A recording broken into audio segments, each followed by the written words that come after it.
こんにちは、ゆっくりレ夢ムです。ゆっくりマリサだぜ。今回は、あまりに多くのミスが重なり42名もの乗員乗客が犠牲となってしまった、信楽高原鉄道列車衝突事故について解説するぜ。このチャンネルではできる限り、3D の再現 VTR を使って、当時の状況をわかりやすくお伝えしています。ゆっくりしていってね。この悲惨極まりない列車衝突事故が起こったのは1991年、滋賀県にある信楽高原鉄道信楽線でのことだ。もう30年以上前のことなのね。むしろ、たった30年前なのかという印象だ。その頃もう鉄道の安全対策は今と大きく変わらず十分に進化しきっている。正面衝突だぞ。同じ線路を反対から走らないと起こらない。どうやって幾重にもわたる安全システムを、人の目をかいくぐればこの事故を起こせるのか？それが不思議なくらいだ。まずは信楽高原鉄道という鉄道会社の成り立ちについて簡単に説明する。今回の事故は個人も会社も数多くのミスがあって会社の設立から話が繋がってくるためこの説明は欠かせない。かつてこの信楽線は国営時代、赤字で廃止寸前だった。利用客は1日2000人前後。1980年に成立した国鉄再建法でバス転換が妥当な地方交通線に指定されてしまった。しかし信楽線は特に学生にとって通学の生命線だった。冬は頻繁に自動車道路が凍結するためバスでは代わりにならないんだ。結果、地元の猛烈な廃止反対運動が起こった。管理するための地方公共団体を設立し移管することで信楽線はなんとか存続の道を勝ち取った。そうして1987年に設立されたのが信楽高原鉄道だ。資本金2億円のうち 90% を滋賀県や信楽町などの地方自治体が、残り 10% を近江鉄道が負担した。この信楽高原鉄道の使命はとにかく黒字化だ。今後、年に数百万円という赤字の多くは地元民が被ることになる。経営の改善が急務だった。計画上は黒字まで9年かかる想定だったらしい。その黒字転換を、なんと会社設立の初年度に達成。すごすぎる。思い切った経営改革が功を奏したんだ。40人いた社員を14人に減らし、6駅のうち4駅を無人駅にした。黒字といっても1億3000万円の売り上げに対してたった数十万円の黒字、ほぼトントンの収支だ。とはいえ1年目としては最高の滑り出しだった。県や町の出資で設立した会社よね。経営陣って鉄道会社運営のノウハウがあんまりないような気がするのに、すごいわ。確かにな。初代社長は信楽町長だ。経営陣には鉄道経営の知見はほとんどなかった。この黒字化は、同じ境遇で先に成功した三陸鉄道などを参考にしたこと、設立にあたって近江鉄道の精鋭を引き抜いてきたことなどが大きいな。経営陣より現場サイドの力が大きい会社なのね。初年度以降も特に大きなトラブルはなく、会社の経営は順調だった。そして設立3年目となる1989年、今考えると悪夢の始まりでしかないんだが、大ニュースが飛び込んできたんだ。世界陶芸祭セラミックワールド信楽91、開催決定。世界陶芸祭？信楽で？すごい。ああ、大きなイベントだ。狸で有名な信楽焼のアピールだけではなく、陶芸文化そのものの世界的な発展普及が目的だ。世界の陶芸家や研究者が集まり、20数カ国の陶芸が展示され、世界18カ国の料理が振る舞われる。山本直純、ペギー葉山など有名人も招致。会場でミニコンサートを開催するなどして広い層にアピールする予定だ。開催期間は1991年4月20日から5月26日までの37日間。来場客数は35万人を予想していた。なお信楽町の人口は1万4000人だ。すごいイベントだわ。信楽町でこんな大きなイベントって、色々大丈夫なの？一番の問題は来場者35万人の輸送計画だった。会場である信楽町は山あいにある町だ。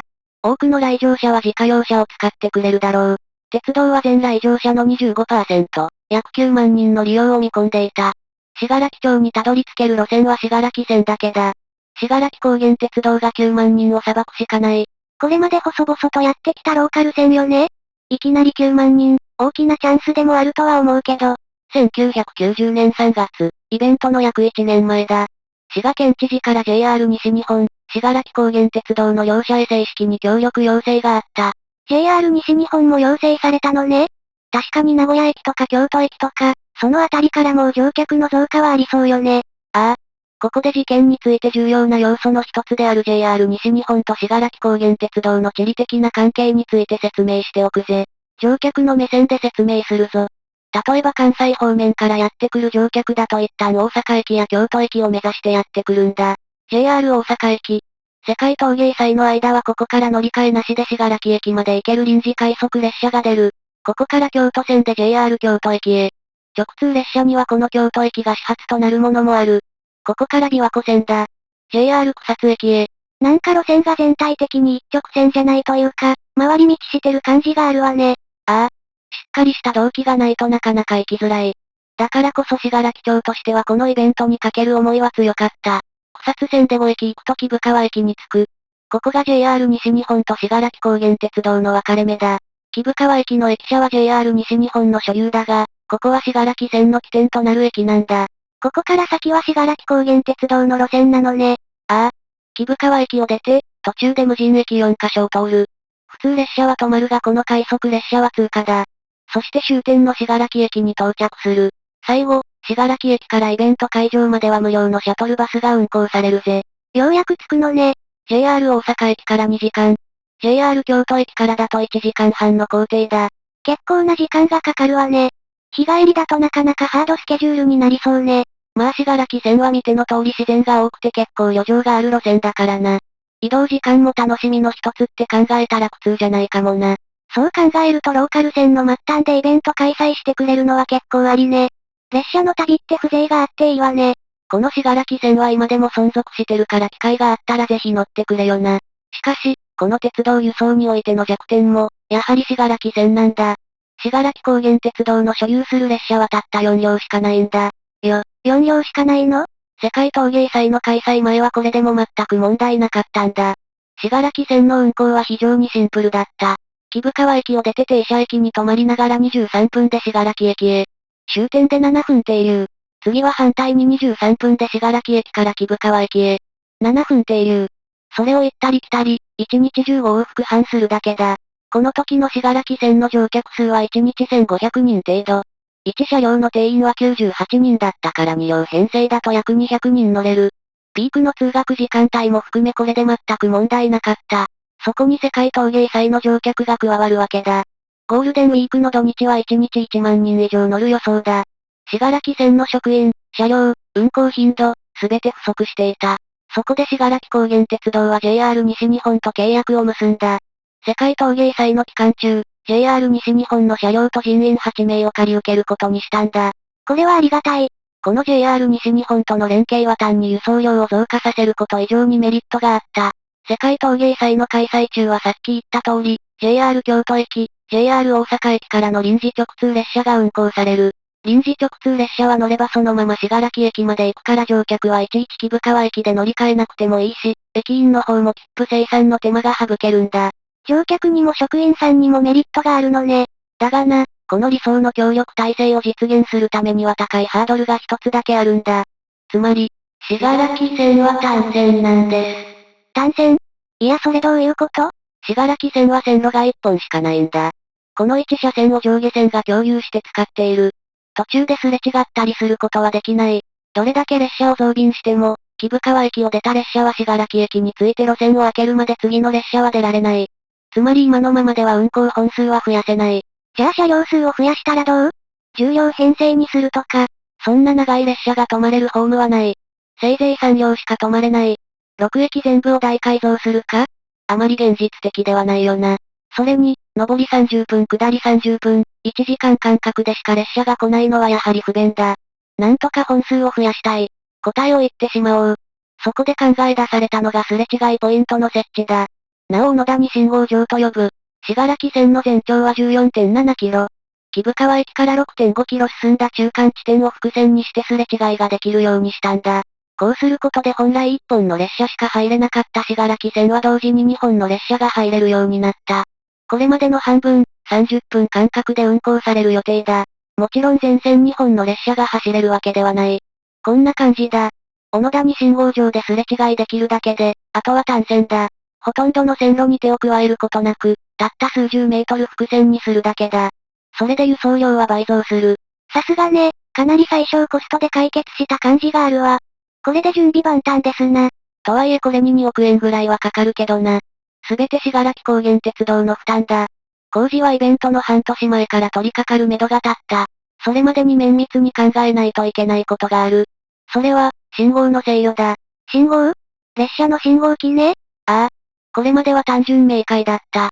発車するときはまず終点の駅に電話連絡し、今から出ることを伝える。そして駅にある制御盤のスイッチで出発信号を青に変え、出発。対向列車はいないので特に注意する必要はない。23分走って終点へ。その繰り返しだ。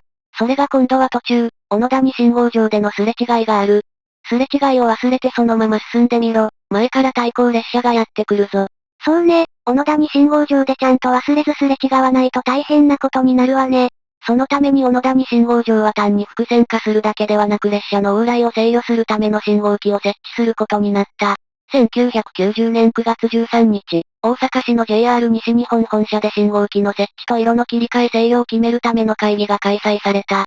参加したのは信楽高原鉄道の課長2名、信楽高原鉄道の工事を一手に受ける新営電量の職員。あと JR 西日本や亀山 CTC、信号メーカーの職員だ。亀山 CTC も大事な要素だから説明しておこう。JR は大きな鉄道会社だから信号や分岐器の制御を駅にいる職員がやったりしない。一定範囲の地域の制御をある制御所で集中管理するんだ。信楽線のあたりは亀山駅にある亀山 CTC センターが担当するということでこの打ち合わせに招集された。さすが JR 西日本はシステム化が進んでるのね。まず設置する信号の数や種類がすぐ決まった。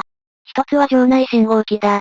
これは小野田に信号場内のすれ違いポイントに進入していいかを決める信号機だ。そこがすれ違うために一旦停止する場所である以上、他の列車が万が一にも先着して止まってる可能性はゼロじゃないからな。まず進入を制御するんだ。次に出発信号機。これは小野田に信号場を出てその先の単線区間に進入していいかを決める信号機だ。この出発信号機が、単線区間に1車両しか入らないよう制御するための最も重要な設備だ。この場内信号機、出発信号機は当然木生川駅と信楽駅にもあるぜ。なお小野田に信号場は木生川行き上り、信楽行き下りの両方向の列車が使用する。場内信号機と出発信号機は上り下り用に2ペア設置されるぜ。これが間違いなく、安全のための最重要設備ね。次に信号の制御方法について話し合いが始まった。つまり、何をトリガーにしてどういうタイミングで信号を赤にしたり青にしたりするかということだ。これもすぐ決まった。ARC、オートマティックルートコントロール、自動進路制御装置を採用することにした。つまりは無人、全自動、早い者勝ちのシステムだ。一本しか入れない単線、一本しか入れない小野田に信号場、そこに先に入った列車は青信号で入ることができ、その列車が出るまで次の列車は赤信号で待たされるんだ。シンプルね。でも列車がいる、いないって自動でわかるの？軌道回路といって、線路に電気を流しておくんだ。列車が通ると車輪が電気を拾うため、電流の経路が変わる。経路が変わったことで電流が流れなくなるポイントがある。その電流のオンオフを検知することで列車が通ったとみなせるんだ。あのレールって電気が流れてたりするのね。踏切とかでうっかり踏むの怖くなったわ。いやかなり微弱な電流だから人体には影響はないぜ。かつ人体は電気抵抗高いからそれほど電流を持っていかれることはなく軌道回路的にも影響ゼロだ。安心して触ってくれていいぜ。そのシステムを全線 14.7 キロに敷設するのは高コストだ。信楽線では信楽駅、木生川駅、そして小野田に信号場の前後に軌道回路検知点を設けることにした。この4カ所に設置しておけば、3本の路線、つまり木生川の閉塞区間、小野田に信号場、信楽へ続く閉塞区間、その3択のどこにいるかはわかる。確かに、両端で検知さえできればどのエリアにいるかはわかるわね。全線に敷設しなくても、小野田に信号場でのすれ違いといい軌道回路といい、なるべくコストをかけずに、かといって安全性も無視せず、しっかりと現実的な選択をしてるように感じるわね。では ARC を導入した場合の職員や信号の動きをまとめる。まず起点である木生川駅または信楽駅を出発。この時は職員が手動で駅の出発信号機を青に変える。つまり木生川駅出発なら亀山 CTC センターの職員が、信楽駅出発なら信楽駅の駅員が手動で制御盤を操作する。信号が青になったら出発。木生川駅出発の例を示そう。この出発信号機は手動だが、これから走る単線区間に列車がいれば青にならないようガードがかかっている。単線区間を走って小野田に信号場へ向かう。ここは最大 25% ものきつい上り勾配だ。制限速度の時速65キロまで速度を上げてから一気に登る。この辺り、なかなかの山道ね。さすが会社名に高原って入ってるだけあるわね。最高地点で標高285メートル。実際は高原と呼べるのか微妙な標高なんだが、緑がいっぱいで自然の豊かさが大いに感じられる風景だ。小野田に信号場が接近してくる。まず場内信号機が見えてくるが、赤になっている。列車は停止に備えて速度を落とす必要がある。そして列車が小野田に信号場前の接近検知点を踏む。前に列車がいれば赤のままだが、普通はいない。黄色になる。運転士からすると止まるつもりで減速していたが場内信号機が黄色に変わったので停止せず通過する。ちなみに黄信号の制限速度は時速25キロだ。仕方ないんでしょうけど、急坂を登ってる時にあまり減速したくないわね。ああ。この列車はディーゼルカーだ。電車ではない。あまりパワーがないのでこの急坂で一旦減速すると加速は全くできない。こうして小野田に信号場に着いた。ちょうど小野田に信号場が山になっていてこの先は下りだ。右側に側線がある。ここに上り列車が待機している場合もある。さらに進むと、左側に出発信号機が見えてくる。青信号っぽいわね。小野田に前の接近検知点を踏んだ時に青になったんだ。この先の単線区間、小野田に信号場信楽駅間に列車がいなければ青だ。青信号なんでもちろん通過する。こうして列車は小野田に信号場を通過。途中無人の4駅に止まって最後に信楽駅に向かう。それら途中の4駅はすれ違いはできないから接近検知点も信号も設けられていない。信楽駅に着くまでこの列車が独占して走れる。さあ、もうすぐ終点の信楽駅だ。自然豊かね。緑しかないわ。1933年に開通して以来、ずっとこの信楽、木生川の路線だ。延伸させる計画も一時期あったようだが、頓挫しているな。この大自然を見るに、周辺の開発も進んでいないようだな。いい意味で、と言うべきかもしれんが。1933年に開業したのね。信楽線自体はかなり古い歴史を持ってる路線なのね。廃止反対運動が起こったのも頷けるわ。単に移動のために必要な路線というより歴史的、文化財的な役割があるのよ、きっと。さあ信楽駅だ。やはり場内信号機があり入場を制御する。列車が接近検知点を踏むと赤から黄に変化。列車は信楽駅にゆっくりと入場して停車する。これが ARC による信号制御のざっくりとした説明だ。ポイントは早い者勝ちということ。駅を出るため制御盤を操作し信号を青にする行為と小野田に信号場の接近検知点を列車が踏む行為。どちらか早い方が単線区間を先行して走れる。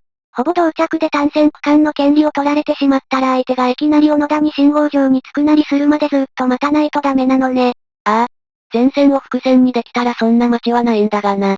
今回は一時的な運行本数増加を目論んでのことだからそういったデメリットが発生するのは仕方ない。その待ちを極小化するため、会議ではダイヤも検討された。お互い同時ぐらいに信楽駅、木生川駅を出て同時ぐらいに小野田に信号場ですれ違えるようにな。ここまではさっと決まったようだが、ここで JR 西日本から申し出があった。どうしたのかしら？単なる早い者勝ちでは JR の運行に支障があるため状況によって JR 車両が優先して単線区間に入れるようシステムに機能追加したいという話だった。これはまあ無理もない話だ。JR が草津線から信楽線へ乗り上げてくる木生川駅には JR 車両が待機するための待避線がなかったんだ。運悪く木生川駅を出る JR 車両と小野田に信号場を出る車両がほぼ同時で JR 車両の方が遅かった場合、単線があくまで JR 車両は木生川駅で10分以上待たされる。早い者勝ちだとそうよね。対向車両が木生川駅に入ってくるまで JR の車両は出発できないわね。JR 車両が木生川駅ホームに居座るということは、木生川駅に到着する別の JR 車両も身動きできなくなる。こうして JR 草津線全体が大混乱してしまうんだ。木生川駅からスムーズに発車できないと JR 草津線に大きな影響が出てしまうのね。協力する側の JR にデメリットがある運行は辛いわね。ああ。だから信楽高原鉄道としてもそこは解決のために譲歩した。木生川駅小野田に信号場間の単線区間を下り優先とするための抑止スイッチを信楽駅の制御盤に追加することを決めたんだ。てこの原理のてこ？ああ。てこというのは昔は手動で分岐装置や信号を操作していた時の呼び方が残っただけで、今となっては制御盤につく単なるスイッチだ。どうしても木生川駅小野田に信号場の単線区間を JR 車両が優先して走りたい場合はあらかじめ信楽駅に連絡してよくして交代をしてもらうんだ。そうすると小野田に信号場の下り場内信号機は下り方向の設定に強制される。列車はいなくても下り方向が使用中ということになる。ということは上りの出発信号機は青にならない。先に接近検知点を踏もうが、上りの列車は小野谷信号場で待たされることになる。これでもしもの時も安心ね。9月13日の会議はこれで終了した。円滑に話がまとまったかに思えた。思えたって何ですか？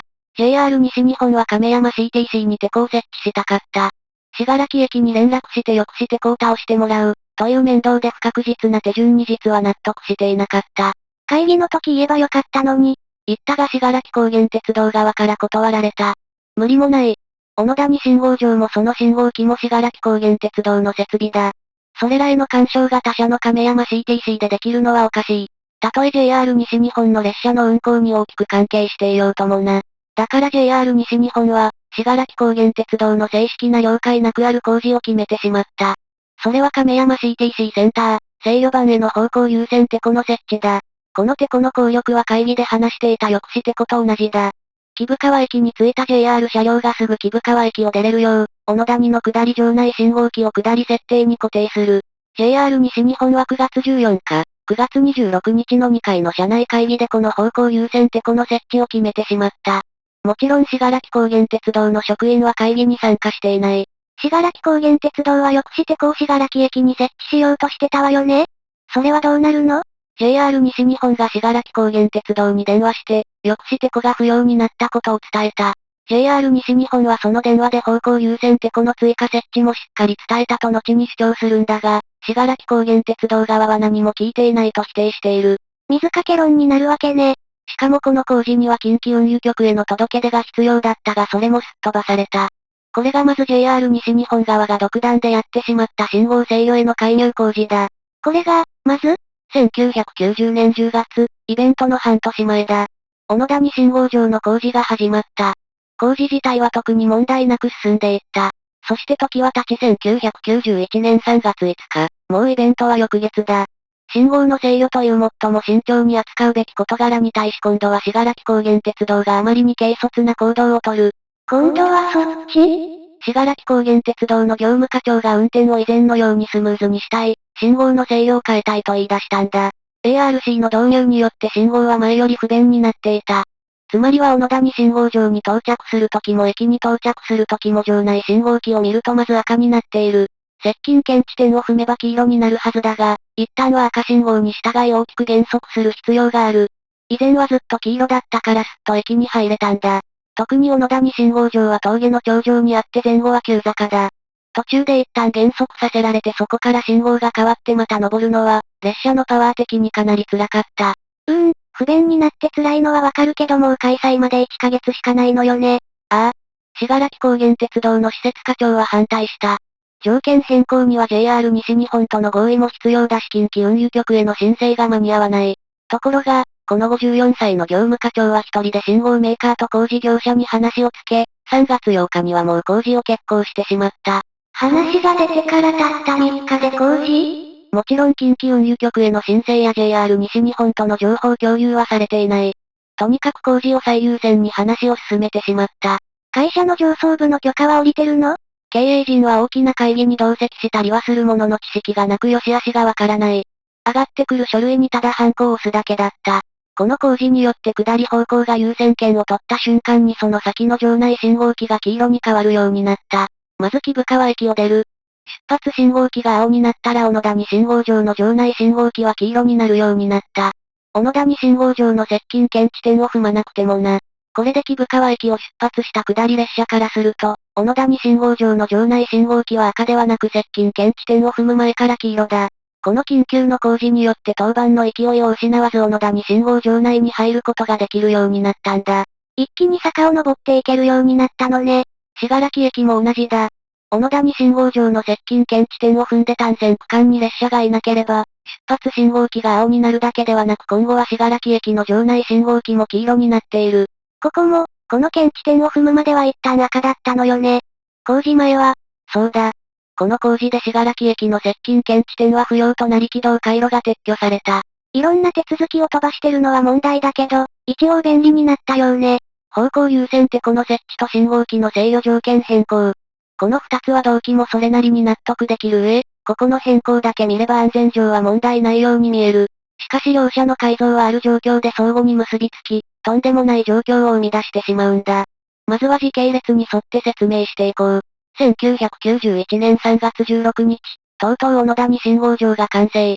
運行上のルールブックである運転取扱心得もこの3月16日付で改定された。4月20日の開催まであと1ヶ月だ。信楽高原鉄道の運転士は毎日この小野田に信号場を通るが信号機の動きなどに全く問題は感じられなかった。4月4日、ここから9日間は JR 西日本の習熟運転期間だ。JR の運転士8名が本番さながら、JR の車両を信楽線に乗り入れて運行した。もう準備も最終段階ね。問題があれば、ここで全部潰しておきたいわね。4月8日16時、望んでいたわけではなかったが問題が一つあぶり出された。木生川駅の出発時、出発信号機が青にならなかったんだ。亀山 CTC で何回制御盤を操作しても青にならず、信楽高原鉄道の職員は大量閉塞運転を実施した。JR 乗り入れ期間内だがこの時の運転士は信楽高原鉄道だ。大量閉塞運転、なんかまた知らないワードが出てきたわね。今後説明する大事故にも密接に関係する運転方式だ。信号が故障した時に、閉塞区間、今回だと木生川駅、小野田信号場間を人力で運行制御するための手法だ。やり方は次の手順だ。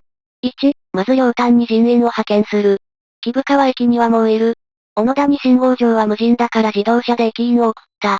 大量閉塞運転中と知らずに列車が閉塞区間に進入しようとすればこの駅員が食い止め、大量閉塞中であることを伝えるのが役割だ。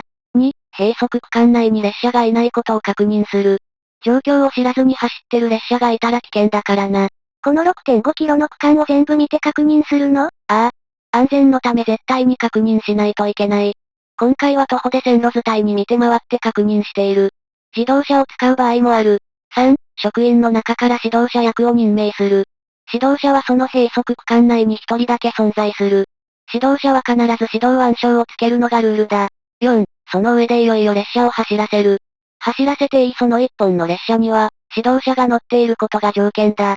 指導者は分身できない。複数の列車に同時に乗れない。よってその閉塞区間を走る車両は一本だけだ。こうして安全が確保されるんだ。もちろん車両は限定されない。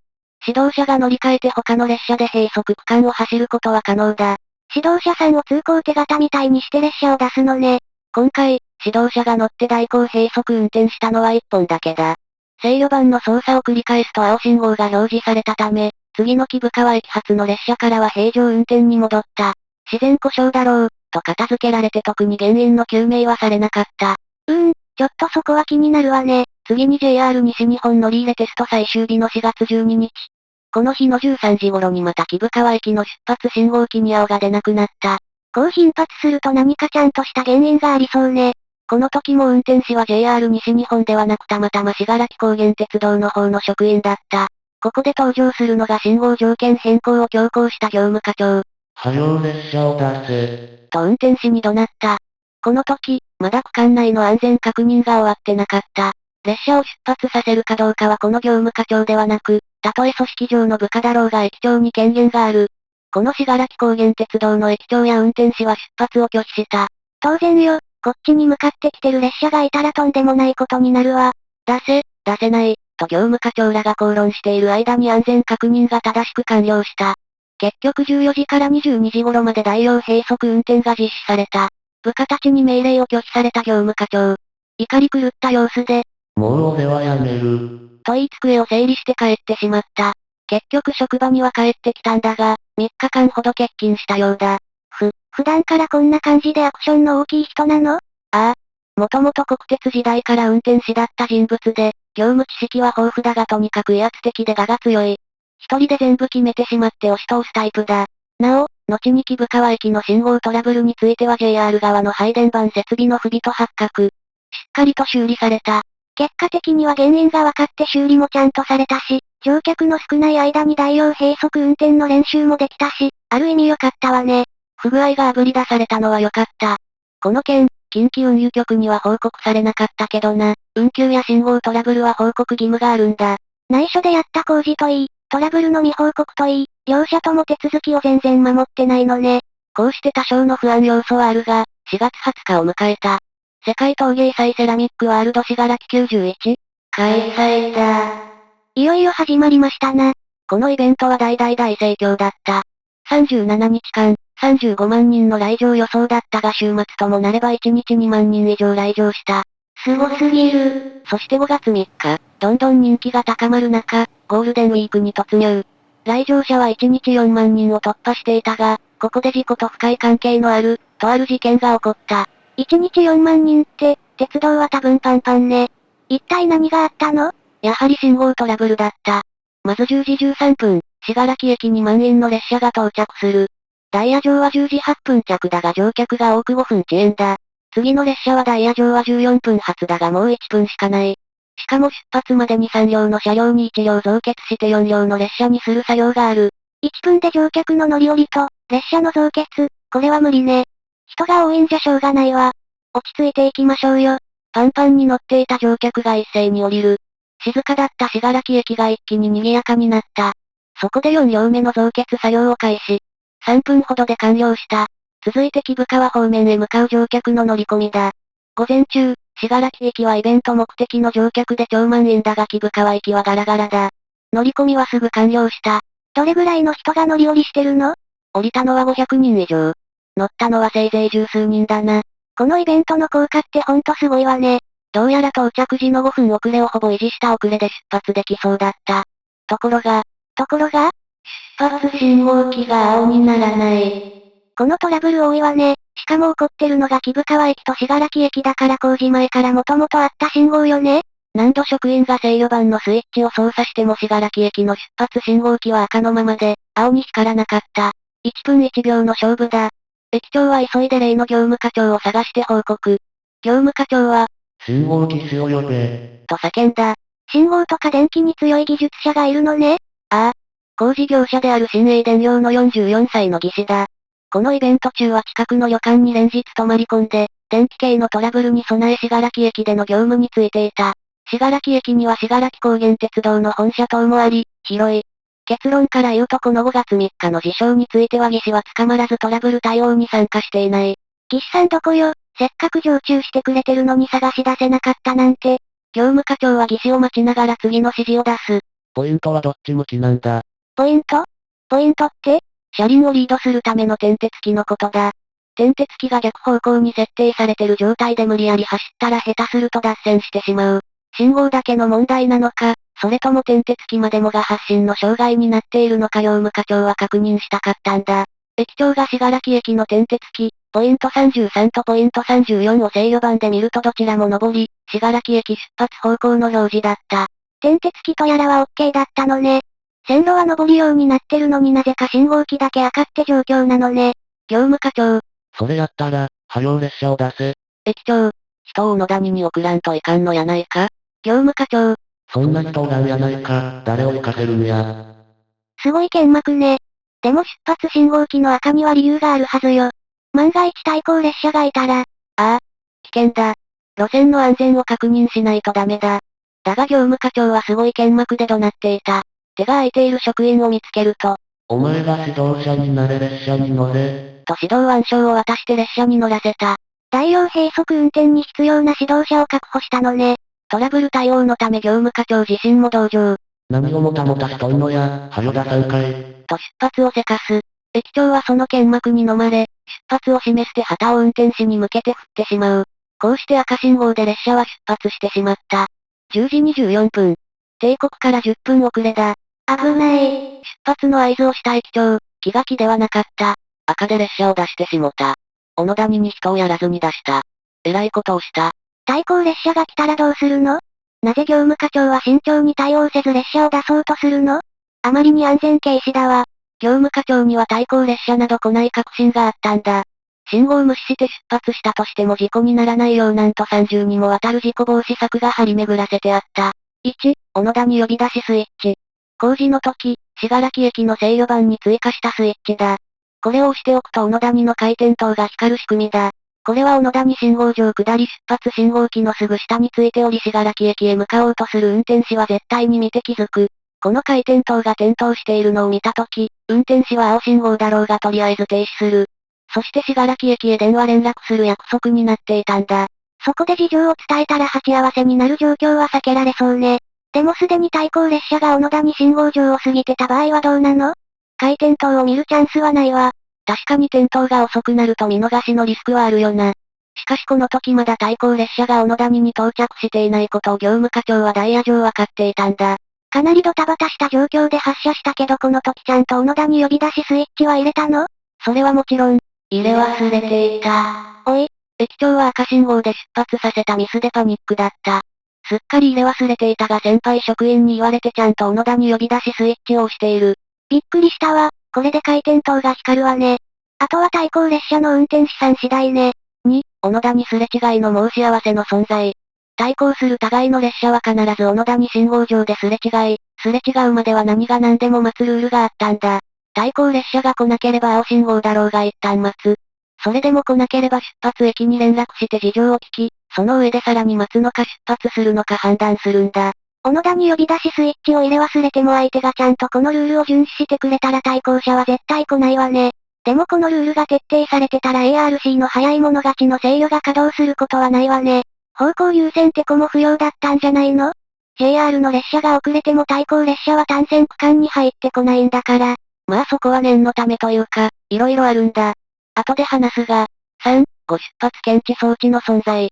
これが最も単純で最も強力だ。信楽駅を赤信号で出発してしまった場合、対向である小野田に信号場の下り出発信号機は自動で赤に変わるため絶対に対向車は進入してこないんだ。今、10時24分。赤信号のまま列車を出してしまった。出発信号機の先にあるご出発検知装置を踏むぞ。はい、踏んだ。あれ？これって撤去されたって言ってなかった？信楽高原鉄道が2ヶ月前にあった無許可工事の時に、信楽駅の軌道回路だけは撤去されたがご出発検知装置は健在だ。踏むとこうなる。小野谷の下り出発信号機が赤になる。こうして対向列車の進入を防止する。これは機械的な動作だからヒューマンエラーなどの不確定要素もない最強の対策だ。ただでさえ気をつけてる上に、もしもの時も大丈夫なように行く上にも安全対策が張り巡らせてあるのね。ああ。出発後しばらくすると例の業務課長から信楽駅長へ、小野谷信号場の電話機で連絡があった。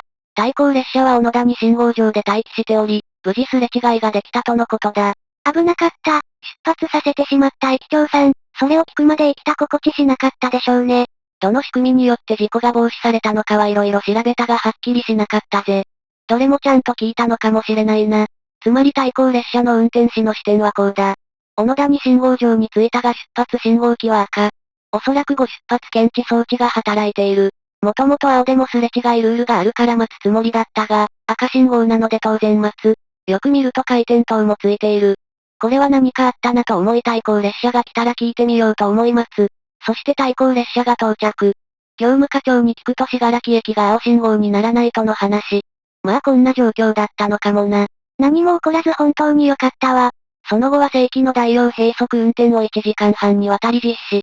するとまた突然信楽駅の出発信号機が直ったのでそこからは通常運転に戻している。突然直った？原因は何だったのかしら？技師が色々調べはしたが原因は判明しなかった。自然と直ったのであまり問題視もされなかった。なお、この5月3日の信号機不具合や赤信号での発信もやはり近畿運輸局へ報告されていないし、信楽高原鉄道、JR 西日本間での共有もされていない。対応がかなり場当たり的で、ルールも全然遵守されていないわね。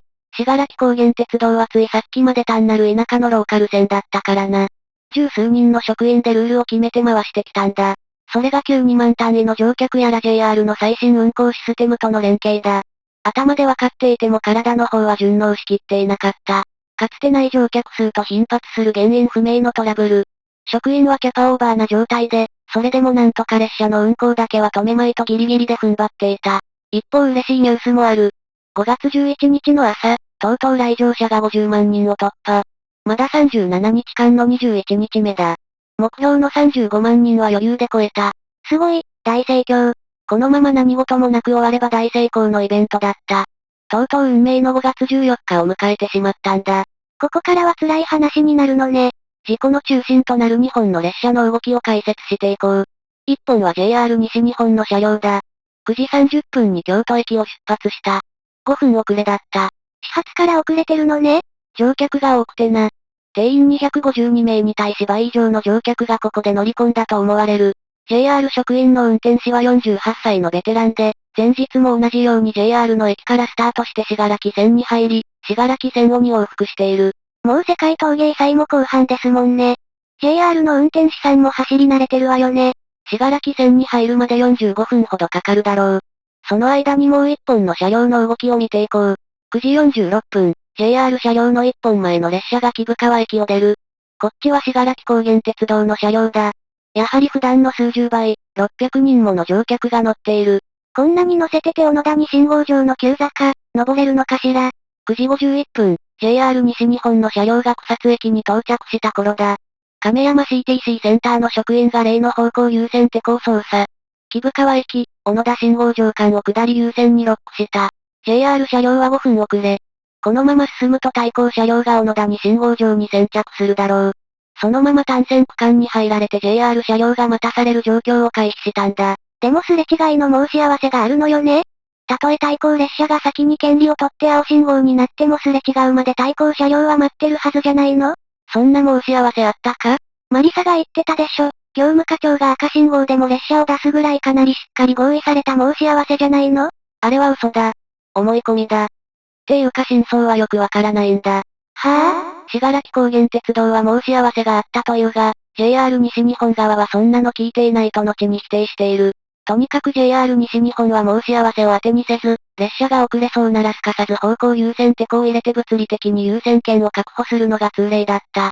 設置にあたって信楽高原鉄道から正式な了承が得られていないのは言った通りだが、もちろん使用するときも無断使用している。でも早すぎない？まだ JR の列車が木生川駅に着くまで30分以上あるわよ。対向列車になる信楽高原鉄道の列車もまだ下り線よ。せめてこの列車が信楽駅を出てからでもいいんじゃ。それはな、この方向優先テコ、実は面倒な不具合があったんだ。もうやらかしすぎて、どうなってるのよ。下りが走行権を持ってる時に方向優先テコを入れないと下り優先でロックされないという謎の制約があった。つまり、一旦木生川駅の出発信号機を青にしてから方向優先テコを入れる、という2段階の手順が必要だったんだ。それが今なら信楽高原鉄道の車両が下り方向に走ってくれている。今方向優先テコを使えばわざわざ無駄に出発信号機を青にする手順が省略できるんだ。今操作した理由は分かったけど、なんかもう面倒すぎてすれ違いの申し合わせを厳守した方がいいような。9時56分、信楽高原鉄道の下り車両が小野谷を通過。ここまでに方向優先テコを操作したかった。実際に5分前に操作している。なおこの回は上り列車がなく、小野谷信号場のすれ違いはない。方向優先テコを早く入れすぎたが1本前の列車まで止めてしまう、ということはない。かなり早く下りの優先権を確保しても支障はなかったのね。10時10分、信楽高原鉄道の車両が信楽駅に無事到着した。ダイヤより3分遅れだった。この列車、5月3日の信号トラブルのあった時と同じ列車ね。時間的に。そうだな。なのでこれから起こることも想像できるだろうな。まあ聞いててくれ。はい、信楽駅に到着。600人の乗客が一斉に降りる。600人。この日もここで1両を連結し4両車両にする作業がある。例の業務課長が手信号で合図して増結を手伝う。なんかもうホームの長さがギリギリね。ああ。ここは3両しか止まれないホームだった。ベニヤ板を貼り付けてホームを無理やり拡張してなんとか4両が止まれる長さにしてある。4両全部投入するなんて今だけだから、この辺も低コストでなんとか間に合わせてるってことね。続いて上りの乗客が乗り込む。この午前中に世界陶芸祭と逆方向に乗る客は少ない。たった数人が乗り込んだだけだ。600人降りて、乗るのは数人なのね。上りのその数人が本来の姿だとするとやっぱりこのイベントはとんでもないわね。乗車が完了。さあ出発だ。職員が制御盤を操作して出発信号機を青に変えようとする。しかし、青信号にならない。また？ちょっと前に起こったばかりなのに。そう、5月3日と全く同じ現象だ。実は青信号にならないのは偶然ではなく明確な理由があるんだがそれは口述する。この日は新鋭電量の44歳技師がすぐ見つかった。改札出口で切符の生産業務をしていたが、緊急事態の対処が優先だ。無理やり引っ張ってきた。心強いわ。この日は技術者が信号トラブルの対応に当たったのね。技師は制御盤を確認し一通り操作する。やはり青信号に変わらない。10時15分、岸は施設課長と一緒にホームの裏手へ向かって歩いて行った。そこには信号制御の根幹、リレー室があった。このリレー室の装置で信号や点滴機、列車の在線情報など全てが管理されているんだ。岸さん頼みます。ところが業務課長は信号の復旧を待つ気はなかった。それなら波量列車を出せ。と、駅長に怒鳴る。例によって空いている職員を捕まえて。お前が指導者になれ。と命令する。腕章を持ってこい。と周りを怒鳴りつける。このやりとり、5月3日と全く同じ流れね。しかも運転士までが遅延を許さないきつい性格だった。2対1で列車を出せ言われて、駅長は抵抗することなどできなかったようだ。運転士までが賛同してるのね。5月3日もこのやり方で乗り切ろうとして実際に成功してるのが大きいな。なお、大量閉塞の実施や列車の出発を決める権限は駅長にある。業務課長や運転士が決めることじゃない。しかし駅長からすると業務課長は上司なので逆らえなかった。そうやって大量閉塞運転の準備で信楽駅が大慌てだった頃、JR の車両が木生川駅を出発した。10時18分40秒、ダイヤより2分遅れだ。いきなりそっちに話が飛ぶのね。一応時系列順に説明しようと思ってな。方向優先って子が聞いてるから問題なく木生川駅の出発信号機は青になり、スムーズに木生川小野谷の単線区間に入ることができた。まあ実際は信楽駅でトラブってて対向列車は小野谷に着くどころかまだ信楽駅を出てもいない。方向優先ってこの操作はいらなかったな。結果論だが、この JR 車両、3両合わせて定員252名の列車になんと715名が乗り込んでいた。下り方向はほんとすごい人ね。戻って、また信楽駅。業務課長は別の職員を見つけ、自動車で小野谷信号場へ急行するよう指示した。自動車用の道路は路線と並行している。閉塞区間内を走る列車の有無を確認しながら小野谷信号場へ向かえと指示した。指示を受け職員2名が自動車で出発。10時23分頃だ。今回は出発前にちゃんと安全確認と小野谷の職員配置をやろうとしてるのね。ルールを踏んだ上で大量閉塞運転で行くのね。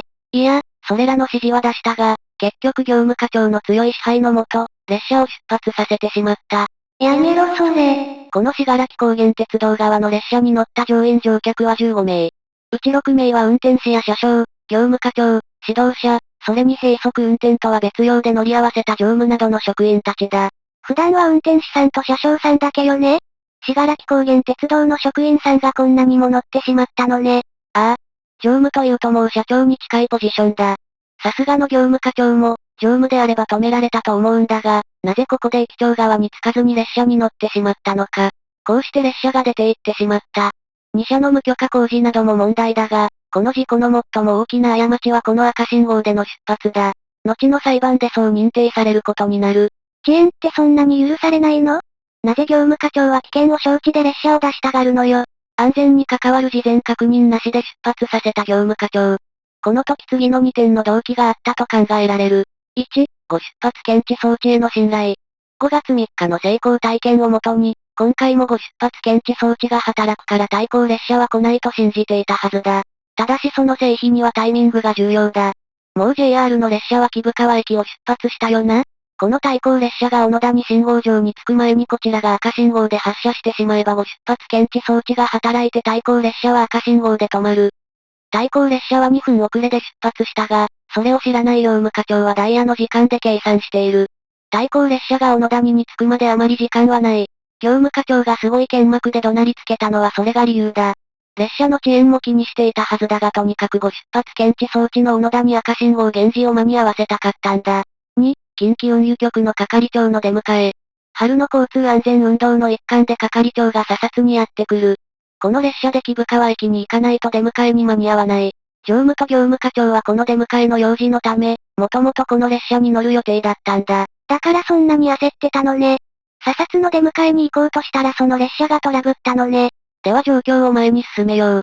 列車が出発した際、リレー室では信号技師と施設課長が赤信号固着トラブルの修理に当たっていた。リレー室にいた施設課長、発進する列車に向かい叫ぶ。待ってくれまだチェック中や。列車には聞こえない。今回の出発は5月3日の時よりひどいものだった。リレー室作業中の運転は厳禁だったんだ。信号の制御に影響してしまうかもしれないからな。前回もそうだけどとにかく運行優先ね。さらにめちゃくちゃだわ。出発時間は10時25分。11分遅れだった。ダイヤ上は10時28分に対向列車が小野谷に着くから業務課長はギリギリ間に合わせたという思いだろう。信楽駅に着いた時は3分遅れだったから色々揉めたけど結局8分だけのロスで出発させたのね。強引に、列車を見送った駅長。他の職員に愚痴をこぼした。むちゃくちゃな列車の出し方されたんではやっとれんわ。俺は帰るわ。駅長さん、言われるがままだったわね。業務課長からも運転士からも責められて、乗務がそのやりとりにどう関わったかは不明だが、結果的に列車が出た以上駅長側にはつかなかったんだろうな。その6分後、10時31分。ここからが肝心だ。JR の列車が小野谷信号場に差し掛かった。遅れは木生川駅出発時より1分拡大し3分の遅れだった。途中、停車駅はないのに遅れが拡大してるの？遅れる要素ある？定員の 2.8 倍、乗員乗客715人も乗せた列車だ。重すぎて上り坂で速度が全然出なかった。小野谷信号場への入場可否を示す場内信号機は黄色だ。制限速度は時速25キロ。上り坂でもともと速度は落ちているが少し減速する。少し進むと場内信号機は青になった。接近検知点を踏んだんだ。そのまま進む。もうすぐ肝心の下り出発信号機が見えてくる。前からは信楽高原鉄道の列車がやってきてるのよね。神様頼みます。ここが小野谷信号場だ。通過。そして出発信号機が見えてくる。その色は、なんと青になっている。ご出発検知装置は？これが赤になって進入を止めるんでしょ？業務課長はこれにかけてたんでしょ？理由は後から説明するが、信楽駅の出発信号機の赤と小野谷信号場の下り出発信号機の青。この2点が本当に意味不明で事故後に警察や専門家を大いに悩ませることになる。特にこの小野谷信号場の信号機は目撃者が運転士しかいない。後にこの JR の運転士は、警察や検察から、信号をちゃんと見ていなかったんだろう、赤信号で進んだんだろう、と厳しい聴取を受ける。だってそう考えた方が自然よね？機械がちゃんと動かないなんて考えにくいわ。48歳のベテラン運転士、青信号を見て疑問を持った。もう先月から30数回はここを走ってるんだ。その中でこの状況に遭遇したことはなかった。つまり、これまで小野谷の出発信号機は次のどちらかだったんだ。1、これまで対向列車がいない状況なら必ず赤信号だった。そして待っていると対向列車が来てお互いがすれ違う。相手が小野谷、信楽間の権利を先取りして JR 列車が待たされるパターンね。よくありそうね。そして、もう一つのパターンは？ 2、出発信号機が青だ。その場合、必ず対向列車がもうついて待っていた。自分の列車は場内に入った勢いでそのまますれ違う。これは逆に、相手が早く着きすぎてこっちが小野谷、木生川間を開けるのを相手がずっと待ってたって状態ね。なるほど。これまではそのどちらかの状況だったんだ。で、今回はどうしたの？閉塞区間に2本の列車が入ってしまうか、いよいよこの運転士さんの判断にかかってるわ。JR の運転士。列車を止めない。小野谷信号場を出て単線区間に進入してしまった。なんでよ、疑問に思ったんでしょ？鉄道の青信号というのは車と違って強力な意味を持つ。絶対的な安全性が確保されていないと出ないんだ。3分の遅延、そして何より青信号が出ているんだ。運転士は迷いなく列車を走らせた。確かに小野谷の状況には疑問を持ったが、まさか対向列車が来ているとまでは考えていなかった。その可能性を少しでも持ったら進入していない。こっちが青なら信楽駅は間違いなく赤だ。何か信楽駅でトラブってて発車できないんだろう、という考えだった。確かにその推察の通りの状況が起こってたわね。でも、すれ違いの約束は？青信号でも待つ約束でしょ？すれ違いの申し合わせは、前にも言ったが存在がはっきりしない。信楽高原鉄道は後に、必ず小野谷ですれ違う約束だったのに待たずに入ってきた JR に責任がある、と主張する。JR 西日本は、約束などどこにも書いたものがないし存在していない。青信号に従って進むのは当然と正反対の主張だ。はっきりしないわね。じゃあ小野谷回転灯は？これが光ってたら JR の運転士は信楽駅に連絡しないとダメよね。小野谷回転灯は、光っていない。光らせるためのスイッチを入れていない。なんでよ。62歳の信楽駅長、業務課長と運転士に詰め寄られすっかり動転してしまい列車を見送った後スイッチを入れ忘れてしまったんだ。ただし回転灯を光らせても意味がなかった。JR 西日本側には回転灯作動時の緊急行動がまるで伝わっていなかったんだ。工事を受け改定された信楽高原鉄道側の運転取扱心得にすら回転等の記載は全くない。一部の職員が口頭で聞いて知っているだけだった。せっかく取り付けたのに運用がめちゃくちゃね。こうして JR の3両列車は小野田に信号場を通過した。この先は下り坂だ。時速35キロまで加速しアクセルを切った。満員の重い列車だ。下り坂でどんどん速度が伸びた。運転士は時速53から55キロになるよう調整して走っていた。制限速度は時速60キロだ。一方の信楽高原鉄道の列車。反対に走っているためこちらは上り坂だ。15人しか乗っておらず速度はぐんぐん出た。超満員の JR が下りで、ガラガラの信楽の列車が上りなのね。お互い逆ならあまり速度が出なかったのに。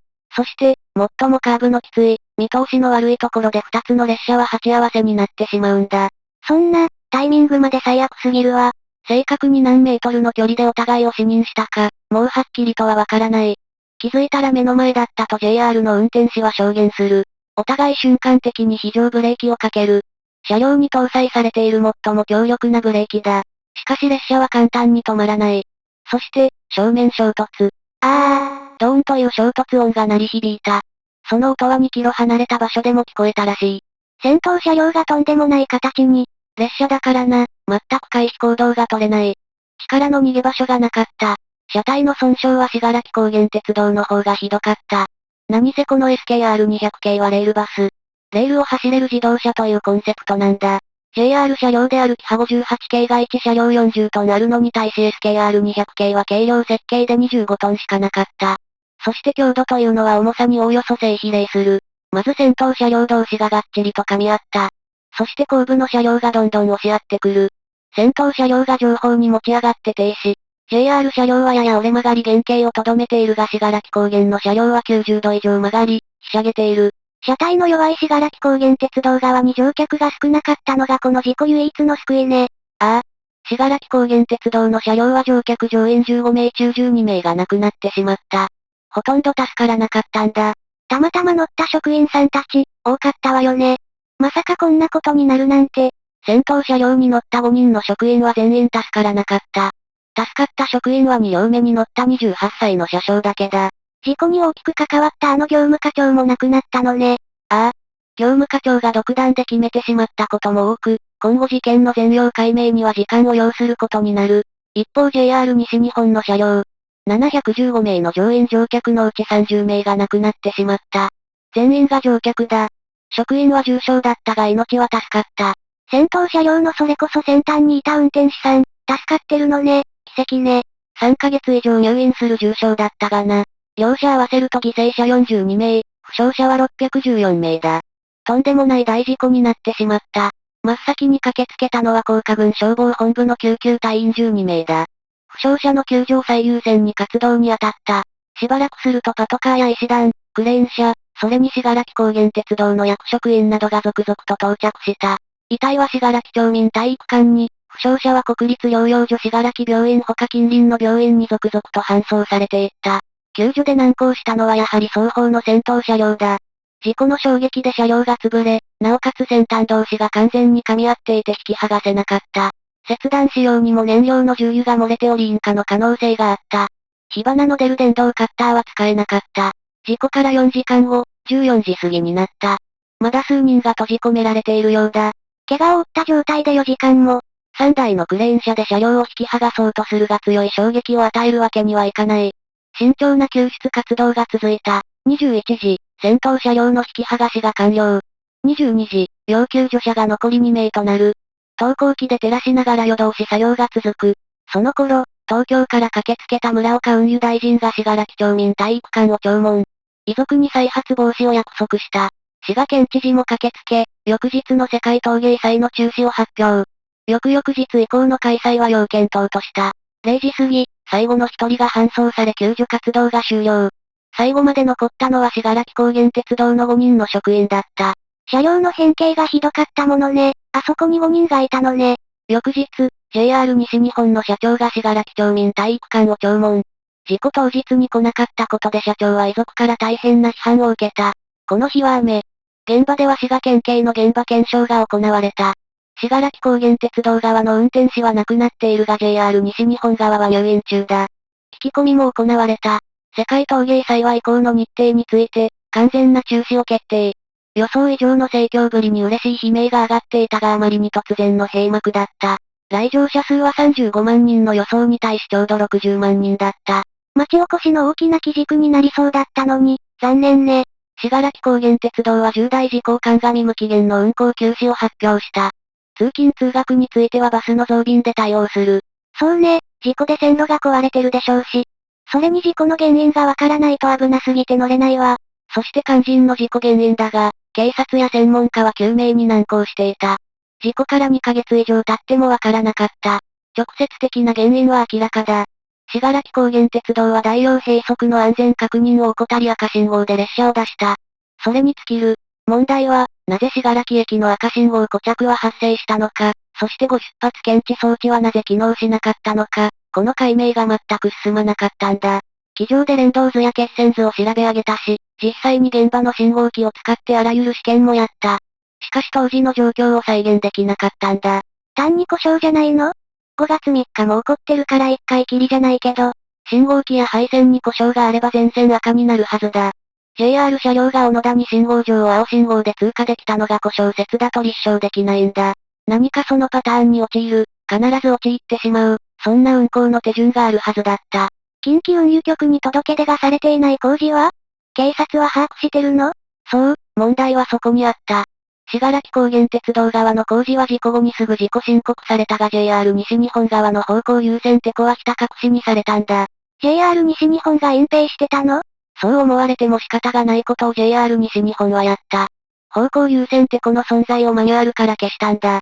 県警の捜査員が亀山 CTC でマニュアルを調べていると、事故日の日中に改定したもの、深夜に改定したもの、さらに後日改定したもの、なんと方向優先テコの記載だけが書き換えられた、4種類ものマニュアルのデータが見つかったんだ。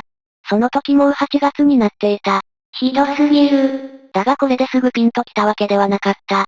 滋賀県警はまだ、JR 西日本が方向優先テコの存在をなぜ消そうとしたのかすらわからなかった。県警は信号メーカーや科学警察研究所に協力を要請。いよいよ事故の全容解明に迫っていく。その間に信楽線の運行が再開されたぜ。1991年12月だ。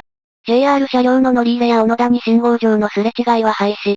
以前の通り単純な一本の閉塞路線として再開した。こんな事故があった以上すれ違いの運行は廃止せざるを得ないわよね。それに乗客数が戻ってて必要性がないんでしょうね。そして1992年に入った頃、もう事故から半年だ。滋賀県警は事件の全容をやっと掴むことができた。半年もかかって？これに事故の当日すぐ行き着いた JR 西日本って技術力だけは立派ね。ではようやく解明された、事故を引き起こすきっかけとなった信号の動きについて説明しよう。結論から言うと JR 西日本が追加した方向優先テコ、信楽高原鉄道が変更した信号制御、両方が今回の状況を作るための必要条件だった。両者のどちらかでも勝手な行動をしなければこの事故は起こってなかったのね。まず失敗だったのは方向優先テコの使用タイミングだ。信楽高原鉄道の列車が木深川小野谷間にいる間に JR 西の亀山 CTC で方向優先テコを入れてしまった。次の JR 列車のためだからかなり早かったわね。まだ木深川駅到着まで30分以上あるわ。その影響が出るのが小野谷信号場だ。信楽高原鉄道の列車が信号場に近づき、接近検知点を踏む。すると場内信号機、出発信号機が青信号になった。いいわね。その先の単線区間が空いてれば青信号で小野谷信号場を素通りできるわけよね。まだちょっと、何がおかしいのかわからないわ。青信号は正常な動きだ。一見な。だがここにとんでもない罠が隠されていたんだ。ちょっと詳しく説明しよう。実はこの場内信号機、出発信号機は範囲偏差上と呼ばれる連動関係があったんだ。これ自体は全く問題ない、安全のための基本機能だ。範囲偏差上？何それ？つまり後続である下り出発信号機は、前方にある下り場内信号機の状態を引き継ぎ、なおかつ他者からの指令を排除、作動する性質があるんだ。それぞれがルールに従って勝手に動いてるわけじゃないのね。なんで場内信号機の動きに合わせて出発信号機を動かしてやらないとダメなの？近くに設置してある信号機は大体そうしてある。だって手前の信号機が青信号の時、すぐ後ろの信号機がいきなり赤になったら危ないだろ。急に止まれないからな。確かに、機械信号機は安全のために連動させてあるのね。そしてもう一つ重要なのは、二つの信号機は常に範囲偏差上で連動し合う状態じゃないってことだ。範囲偏差上は発動と解除の条件があるんだ。いつでも連動してないのね。ややこしいわね。ややこしいから順番に行こう。まずは、方向優先てこの操作を無視した通常時の列車の動きを見てもらおう。この小野谷信号場の場合、正の状態というか定位置は赤信号だ。その状態を定位という。定位の時は範囲偏差上は非活性だ。だって列車がいない、信号は赤のまま、そんな状態で下手に連動してしまっては逆に不都合だからな。木深川駅の出発信号機が青。ここで場内信号機が黄色になった。定位置、赤信号、定位じゃなくなった。それを範囲という。範囲偏差上は場内信号機出発信号機の両方が範囲になって発動するんだ。だからこの時まだ非活性だ。出発信号機が定位だからな。しかし、はい、接近検知点を踏んだ。出発信号機も範囲になった。これで範囲偏差上が成立する。解除は場内信号機が定位になった時、つまり今、小野谷信号場への入場で定位になる。これで解除されたの？まだ出発信号機が範囲よ。範囲偏差上は解けているので、範囲だがロックされていない。小野谷を出て接近検知点を踏むと、はい、定位になった。どうだ、両方の信号は完全に元通りだ。これが方向優先テコを操作しない場合の信号の動きだ。方向優先テコをあらかじめ倒した上で信楽高原鉄道の列車が小野谷を通過したのが実際のケース。通過後に信号機がどうなってしまったか見てみよう。いよいよ核心部分ね。9時46分、まず木深川駅の出発信号機を青にした。信楽高原鉄道の列車が出る。JR じゃない方ね。信楽駅で折り返すことになる列車ね。9時51分、この辺で亀山 CTC の JR 職員が方向優先テコを入れた。下り場内信号機が下り方向に設定された。これはさっきにはなかった要素ね。そして小野谷の接近検知点を踏む。出発信号機も範囲になる。範囲偏差上が発動する。ここで JR 西日本、最大の誤算、一つ目があった。範囲偏差上によって、場内信号機で止めておくべき下り方向の設定が出発信号機に伝播してしまったんだ。それって今走ってる運転士は気づかないの？これはあくまで運転方向の設定でありこの小野谷信号場の信号の色には影響しない。運転士からは普段通りの信号の動きにしか見えない。そして最大の誤算、二つ目。場内信号機の範囲だ。定位に戻らない。あれ？前の説明だとここで赤信号になって定位だったわね。方向優先ってこの悪い効果だ。下り設定が維持されている赤は単なる赤ではなく、範囲が維持されてしまった。っていうことはつまりどういうこと？上位側の信号が範囲だと範囲偏差上が解けないんだ。つまり出発信号機も下り設定を維持し続けてしまう。これが方向優先テコ早期仕様の、隠れた大問題だった。長くなったが、こうしてまず信楽駅の赤信号固着の前に小野谷信号場の下り出発信号機が範囲偏差上によって下り設定に固着された、ということを説明したぞ。ちなみにテコがちゃんと遅いとどうなるの？列車が小野谷を過ぎてから方向優先テコを倒すパターンね。その場合、列車が小野谷を出た後の場内、出発信号機は全く最初の通りに戻っている。つまり定位の赤だ。イコール範囲偏差上が発動していない。その状態で方向優先テコを倒した場合、下り場内信号機はもちろん下り設定となるが下り出発信号機までその設定が伝播することはない。すると、今から説明する信楽駅の赤信号固着も生まれていなかった。事故にならなかった。ほんといろんな条件が悪い方に重なってしまったのね。じゃあ続きを頼むわ。まだ小野谷の下り出発信号機がおかしいって話よね。この異変が信楽駅とどう関係するの？その最後の一手となるのが信楽高原鉄道側が無断でやった信号制御の変更工事なんだ。説明しよう。今度はそっち。信楽駅の出発信号機を青信号にできるかはつまり小野谷信号場信楽駅間の単線区間に列車がいないかということと同じだ。それ、信号システム上どうやって検知してるの？工事前は実際に対向車が接近検知点を踏んだかどうかで対向列車の有無を検知する仕組みだったが、工事後は小野谷信号場の下り出発信号機で判断されるんだ。小野谷信号場の、下り出発信号機。小野谷信号場の下り出発信号機は一応赤になっている。対向列車はせき止められるだろう。閉塞区間に列車がいるはずない、と言える状態だ。だが同時に下り方向の設定になっている。フリーの赤信号と下り設定の赤信号は違う。赤信号だから対向列車は閉塞区間に入れないけどその閉塞区間は対向列車用の下り設定ではある。その矛盾する状態ってシステム的にどう見なされるの？もちろん安全設計上、下り列車使用中の疑いがある状態だ。よって信楽駅の上り出発信号機は青にならない。こうして信楽駅での赤信号固着は発生したんだ。ここまで影響してしまうなんて。まとめると、小野谷の信号が青で範囲偏差上が成立した時方向優先テコは入力済みだった。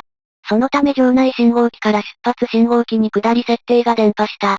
しかも下り設定の赤信号は元々の赤信号とは違うため、列車通過後も範囲偏差上は継続してしまう。つまり出発信号機は下り設定になってしまった上にその設定が解除されることなく固着してしまった。さらに悪いことに緊急工事以降、信楽駅の出発信号機はこの小野谷下り出発信号機が定位に戻って初めて青信号を出すのでずっと青にならなかった。こういう流れだ。方向優先テコの設置、その使用時期、信号制御の変更、この3つが全て揃わなければ赤信号固着は生まれてなかったのね。ああ。滋賀県警が解明に苦労したのも頷ける。じゃあその後の工程についても説明しよう。10時31分頃、JR 列車が小野谷信号場に入ってきたが信号の動きは普段通りにしか見えなかった。実は1本前の信楽高原鉄道の列車が通った時から範囲偏差上が継続しているが、表面上はわからない。全部異常になればわかるのに、ごく一部の異常でとどまってしまうなんて。そして問題はやはりここだな。小野谷下り出発信号機、青だったから JR の列車は進行し、こうして双方の列車が単線区間に入ってしまう。そうなんで青なのよ。最後の切り札、ご出発検知装置は？業務課長がご出発検知装置の存在を頼りに列車を出発させたのは全く論外だ。だがこれは強固な安全システムで、5月3日はこの機能で正面衝突が避けられた可能性もある。じゃあこの5月14日と5月3日で何が違う？この日は技師がいてくれたわね。それだ。リレー室での電気的な作用によって列車が赤でご出発したという検知情報がリセットされ、小野谷の下り出発信号機は赤にならなかったようだ。こういう可能性があるから列車が運行してる時にリレー室での作業は厳禁なんだ。技師さん、言われてやらされてた立場だけどそれで起こったことは重大ね。この事故で3人が逮捕された。信楽高原鉄道の信楽駅長、施設課長、それに新栄電用の技師だ。また、JR 西日本側の運転士も書類送検された。4人の罪状は過失往来危険と業務上過失致傷だ。刑事裁判の結果は長い裁判を経て2000年3月に下った。まず信楽駅長。業務課長の強い支配があったとはいえ社内規定では駅長が列車出発や大量閉塞の責任者だ。執行猶予付きだが禁錮刑、つまり有罪判決だ。次に施設課長。技師がリレー室で配電盤を触っている時は列車を絶対に出さないよう駅長に強く要請すべきだった。どうしても列車を出すのであれば信号機の使用を中止し、完全に人力の整理で運行するよう進言すべき立場だった。また、技師がリレー室で行っていた作業に対して適切に監視監督していなかった。結果、やはり執行猶予付き禁錮刑の有罪判決だ。次に技師。配電盤での作業は信号に影響することを知っていながら、列車を止めるよう施設課長に言わず配電盤の作業も止めなかった。この技師ならば、この作業でご出発情報がリセットされたかもしれない。念のためご出発を検知した状態にしておくか。ということも配電盤の操作で可能だったはずだ。それら安全についての配慮がなく漫然と作業していた。下ったのはやはり執行猶予付き禁錮刑の有罪判決だ。そうね、別に想定以上の働きは求めてないのよ。ただその人のやるべき仕事をちゃんとやってればそれで防げたのよね。それをやらず、結果として大事故になったとなれば責任を問われるのは仕方ないわね。最後に JR 西日本側の、大怪我を負った運転士だ。彼はとても裁判が成立しないと判断され検察の時点で不起訴となった。あまり責任を問えないって判断なのね。ああ。信楽高原鉄道の3人の裁判の中で少し言われたのが、JR の運転士が小野谷の下り出発信号機の青ご表示だと認識するのはとても不可能、だ。でも30数回やってきた運行の中で、青信号なのに対向車が待ってないって状況はこれが初めてで、その状況に JR の運転士は疑問を持ってたはずよ。その疑問を抱いた時にどう行動すべきか？止まるのか、どこかに連絡するのか。それが社内規定で定まっていなかった。悪いというのであれば規定できっちり定めていない会社が悪いという論調だったようだ。ってことは会社自体はしっかり裁かれたのね。ああ。遺族の努力もあり、徹底的に裁かれた。遺族にとってはかなりストレスのかかる裁判だったがな。どういうこと？信楽高原鉄道側の態度はまだ納得できるものだった。赤信号で列車を出している以上、責任は明白だ。自身の罪に対して真摯に向き合っていた。捜査には全面的に協力したし、社長は被害者宅をすべて回って真摯に謝罪した。一方、JR 西日本はかなり抵抗した。それには信楽線と JR 西日本との微妙な関係性が背景にあった。JR 西日本が信楽高原鉄道と交わした契約は車両と人員を派遣するが、信楽高原鉄道の資産とみなして扱うという内容だったんだ。その上で信楽線内で起こった事故だ。むしろ預けた車両を壊され大事な人材も怪我を負わされどうしてくれるんだ、という態度だった。JR 西日本は、信楽高原鉄道に全責任があるという主張だったのね。JR 西日本には信楽線の営業免許すらないからな。利益もリスクも責任も、信楽線を統括している信楽高原鉄道が当然被るべきと考えていた。その主張は様々な態度となって現れた。JR 西日本の社長は事故当日に現場に現れなかったし、事故から1ヶ月後の遺族説明会も欠席した。その極めつけがテレビで受けたインタビューでの発言だ。お詫びというのはこっちが悪いことをした時の表現。悪いことをしたのかどうかまだわからない段階で、お詫びというのはいかがなものか。と発言した。でも多くの犠牲者は京都駅とか大阪駅とかの JR 管内で、JR の切符を買って、JR の車両として乗ったのよ。そのまま事故になったのよ。最終的な事故が信楽線で起こったからって責任ゼロなわけがないわ。遺族もその気持ちだ。そしてだんだんと JR 西日本側の過失が明らかになる。方向優先テコの無認可設置や事故当日のマニュアル改定による責任逃れがな。こうして法人としての信楽高原鉄道と JR 西日本は鉄道事業法違反の認定額だった。残ったのは民事訴訟だ。1999年に支払い額が確定。42名の犠牲者、614名の負傷者に対する慰謝料や逸失利益など、すべて合計すると55億円に上った。なお JR 西日本の遺族感情を逆でする様々な行為は民事訴訟の中で取り上げられ、慰謝料の増額を招いた。犠牲者42名の慰謝料は事故としては異例の1人当たり3000万円だ。そこに逸失利益や弁護士費用がさらに加算された。55億円の支払い、これはどっちが払うの？一旦、信楽高原鉄道と JR 西日本が半分ずつ折半して被害者に支払った。あくまで早期の支払いを優先した暫定措置だ。一社で30億円近いわね。JR 西日本はともかく、信楽高原鉄道は払えたの？1年間で1億円ちょっとしか売り上げがない会社よね。信楽高原鉄道は普段から事故に備えて損害保険に加入していた。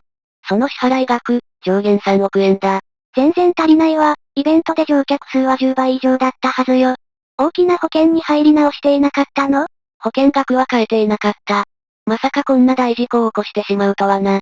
信楽高原鉄道には支払い能力はなかった。滋賀県と信楽町に20億円以上を借り受けてなんとか支払ったんだ。なお正式な負担割合は話し合いでは決まらなかった。信楽高原鉄道は JR が6割と、JR 西日本は信楽が9割と主張していた。決まったのは支払い額確定の12年後、2011年だった。話し合いで決まらず民事訴訟での決着となったのでとんでもない時間がかかったんだ。赤信号での発進が第一原因とされ、信楽高原鉄道が7割、JR 西日本が3割の負担と確定した。信楽高原鉄道はあと2割捻出しないとダメなのね。すでに滋賀県と信楽町に借金してて、もう無理なんじゃ。ああ。JR 西日本は責任以上に支払っていた分を信楽高原鉄道に請求することを諦め、債権放棄した。滋賀県と信楽町も同様だ。最終的には借金の債権を放棄した。これで事故の処理としては、少なくとも法的な部分に関しては全て終わったのね。ああ。前に言ったが小野谷信号場は事故直後から廃止。信楽線は1日15往復、単に行って帰るだけの単純な1閉塞区間の運行に戻り、現在も続いている。事故以来、乗客数は右肩下がりで経営は厳しい。2013年、線路や駅舎、車両が高架市へ譲渡され半民半官の事業形態に移行している。運営は信楽高原鉄道のままで、設備は高架市のものになったのね。信楽線をいよいよ廃止する選択肢もあっただろうが、そこまでしてでも存続させたかったんだ。信楽線はそこに住む人にとってはなくてはならない、必要な鉄道だからな。かつての国鉄時代の写真を見てくれ。存続のため、神頼みまでされたんだ。こんなに大事にされてる鉄道はないぜ。大事に思ってくれてる人を裏切るような事故は二度と起こさないよう頼みます。本当に。以上、今回はあまりに多くの失敗が重なり現代では起こり得ないはずの正面衝突を引き起こした信楽高原鉄道列車衝突事故を解説させてもらったぜ。最後まで、ご視聴ありがとうございました。これからも国内外の大事件などを 3D の再現 VTR 付きで解説していくので、よかったらチャンネル登録と高評価をお願いいたします。また見てね。